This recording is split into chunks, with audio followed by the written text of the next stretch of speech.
Well, let's go over here. We got a pretty neat thing going on over here. These folks have a cutout of Donald Trump that people can stop and get a photograph of themselves with.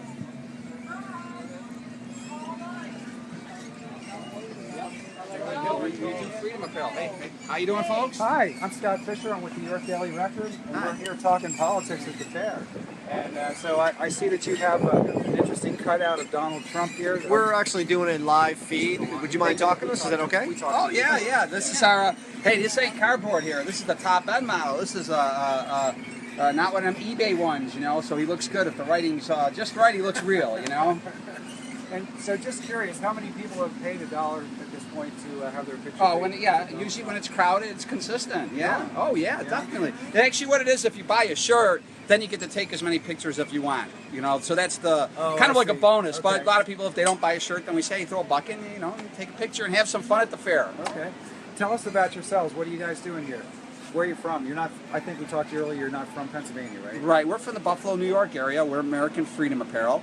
We're actually activists fighting something called the SAFE Act in New York State, which is gun control.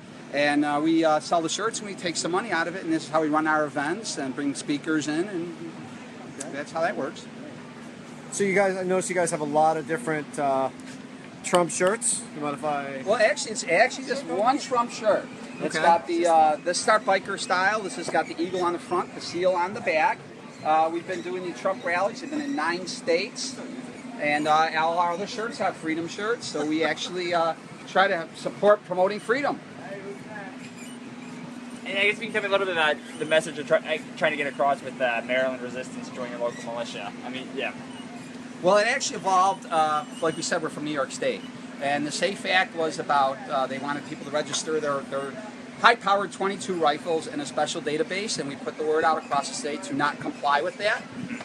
And we did a great job. It turned out only 3% complied, so you have 990,000 new felons in New York State who have done nothing wrong. And this shirt was basically, it was resistance to the SAFE Act.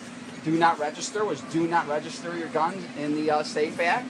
And we put all across the state, activists, and we did very well, and it's coming everywhere. So wherever state we do an event in, we put that state on it, and we try to let people know that you can't, it's no one's business. What you have, what you own, what kind of money you spend, credit cards, no one's business.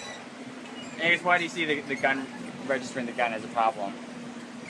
Because history shows that anybody, usually those in power, they tend to, whenever firearms are registered, if they feel they want to at some point, for whatever reason they have, they tend to find that's the easiest way to get the firearm away from a person.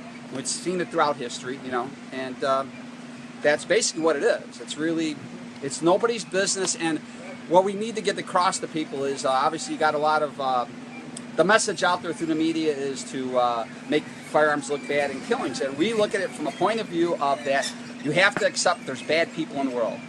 People kill, they rape, they burglar, they exist as part of human nature, and people are going to kill. They're going to kill, and that's the way it is. And those, if you want to pull the fire, remember the idea of having a firearm is so the most poorest person has the ability as a last resort to defend themselves from those in power. That's what it's all about.